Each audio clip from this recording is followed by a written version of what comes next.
Praise the lord. ఈరోజు దేవుని వాగ్దానము, యథార్థముగా ప్రవర్తించువాడు నిర్భయముగా ప్రవర్తించును, కుటిల వర్తనుడు బయలుపడును. సామెతల గ్రంథము 10వ అధ్యాయము 9వ వచనము. సహోదరి సహోదరులారా, ఈ వాక్యం మన ప్రవర్తన మరియు మనశ్శాంతి మధ్య ఉన్న సంబంధాన్ని తెలియజేస్తుంది. జీవితంలో భయం లేని జీవనం గడపడానికి మనం అనుసరించాల్సిన మార్గం యథార్థత అని దేవుని వాక్యం సెలవిస్తుంది. ఈ వాక్యాన్ని లోతుగా అర్థం చేసుకోవడానికి దీన్ని 2 ప్రధాన భాగాలుగా చూడవచ్చు. మొదటిగా, యథార్థముగా ప్రవర్తించువాడు నిర్భయముగా ప్రవర్తించును అని ఉంది. యథార్థవంతుడు అంటే ఎవరికి భయపడాల్సిన అవసరం లేనివాడు. ఎందుకంటే అతని హృదయంలో, మాటల్లో, చేతల్లో దేవుని భయం మరియు సత్యం ఉంటాయి. తప్పు చేయని వాడు ఎవరికీ జవాబు చెప్పుకోవాల్సిన పని లేదు. యథార్థంగా బ్రతికే వారికి సమాజంలో భయం ఉండదు. ఎందుకంటే వారి సాక్షి వారి మనస్సాక్షి మరియు దేవుడు. నిర్భయంగా నడుచుకోవడం అంటే నేను దేవుని బిడ్డను, నేను చేసే ప్రతి పనిలో దేవుని ఆశీర్వాదం ఉంది అనే ధైర్యం కలిగి ఉండడం.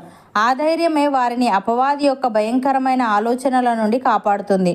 ఉదాహరణకు, దానియేలు దేవుని పట్ల అత్యంత యథార్థవంతుడు. రాజు ఆజ్ఞను ధిక్కరించి అయినా సరే రోజుకు 3 సార్లు తన దేవునికి ప్రార్థన చేయడం మానలేదు.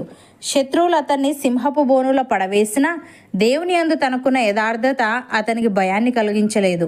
ఫలితం, నా దేవుడు తన దూతను పంపి సింహముల నోళ్లను మూయించెను, అందుచేత అవి నన్ను ఏమీ చేయలేదు అని ధైర్యంగా చెప్పగలిగాడు.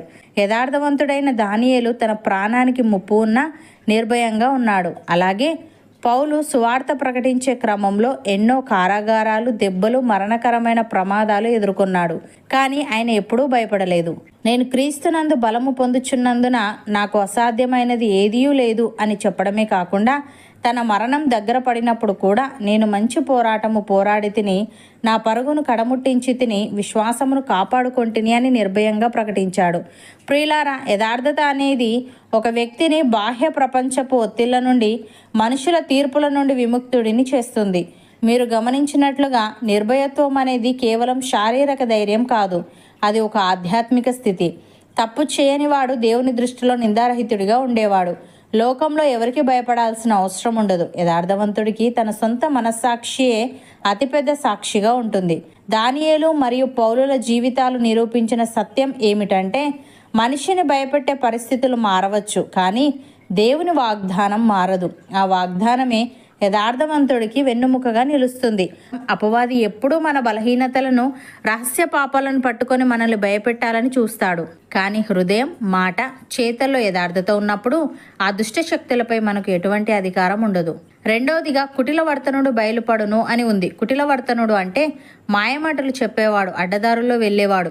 ఇతడు ఎంత జాగ్రత్తగా దాచుకున్నా, ఎంత తెలివిగా మోసం చేసినా చివరకు ఏదో ఒక రోజు అతని నిజస్వరూపం బయలుపడుతుంది. చీకటిలో చేసిన ఏ పని అయినా ఒకరోజు వెలుగులోకి రాక తప్పదు. అక్రమ మార్గాల్లో విజయం సాధించాలనుకునేవారు దేవుని దృష్టి నుండి ఏదీ దాచలేరు. అన్యాయమైన లాభం మనిషికి శాశ్వతమైన అవమానాన్ని, పతనాన్ని మాత్రమే ఇస్తుంది. దేవుడు సర్వజ్ఞాని, ఆయన సమస్తాన్ని చూస్తున్నాడు. ఉదాహరణకు, గెహాజీ ఎలీషా ప్రవక్త వద్ద సేవకుడిగా ఉంటూ స్వార్థంతో అబద్ధమాడాడు. నయమాను అనే వ్యక్తిని దేవుడు స్వస్థపరిచినప్పుడు ప్రవక్త ఏమీ ఆశించలేదు. కానీ గెహాజీ అత్యాశతో నయమాను దగ్గరకు వెళ్ళి, ప్రవక్త గారు కొంత వెండి బట్టలు అడిగారు అని అబద్ధం చెప్పి వాటిని కాజేశాడు. అతడు తన తప్పుని ఎలీషాకు తెలియకుండా దాచాలనుకున్నాడు. కానీ దేవుడు ఎలీషాకు అంతా తెలియజేశాడు. చివరకు గెహాజీకి నయమానుకున్న కుష్ఠవ్యాధి సోకి అతను జీవితాంతం అవమానానికి గురయ్యాడు. అబద్ధం ద్వారా పొందిన లాభం శాపంగా మారింది. అలాగే ప్రారంభ సంఘంలో అననీయ, సపీరా తమ పొలాన్ని అమ్మి వచ్చిన డబ్బులో కొంత భాగం దాచుకొని అంతా దేవునికే సమర్పించామని అబద్ధం చెప్పారు. వారి సంఘాన్ని, అపోస్తలులను మోసం చేయగలమని భావించారు. కానీ పరిశుద్ధాత్మ దేవుడు అపోస్తలుడైన పేతురుకు వారి కుటిలత్వాన్ని బయటపెట్టాడు. నీవు మనుష్యులతో కాదు దేవునితోనే అబద్ధం ఆడితివి అని పేతురు గద్దించగానే వారు దైవ తీర్పుకు లోనే అక్కడికక్కడే ప్రాణాలు విడిచారు. కుటిలత ఎంత జాగ్రత్తగా దాచుకున్నా దేవుని వెలుగులో అది బయటపడింది. ప్రియులారా, చీకటిలో దాచబడినది ఏదీ వెలుగులోనికి రాకమానదు. దేవుని దృష్టిలో ఏది రహస్యం కాదు. మనుషులను మోసం చేయడం తేలిక అని భ్రమపడేవారు సర్వజ్ఞుడైన దేవుని తీర్పు నుండి తప్పించుకోలేరు. కుటిల వర్తనుడు చేసే ప్రతి పని ఒకానొక సమయంలో దేవుని వెలుగులో స్పష్టంగా బయటపడుతుంది.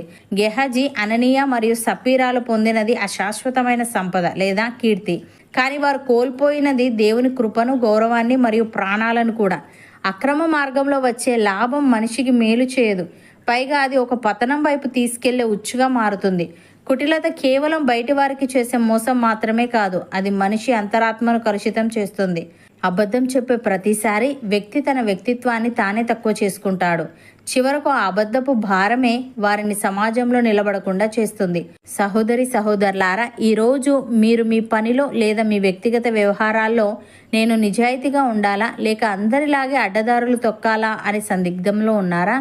అయితే ధైర్యం, యథార్థతను ఎంచుకోండి. అది మీకు ఇచ్చే ప్రశాంతత లోకంలో దీనివల్ల రాదు. మీరు చేపడుతున్న పనులలో, ప్రయత్నాలలో మీరు ఎంత యథార్థంగా ఉంటే దేవుడు అంతగా మిమ్మల్ని స్థిరపరుస్తాడు. యథార్థవంతుని మార్గాన్ని దేవుడే కాపాడుతాడు.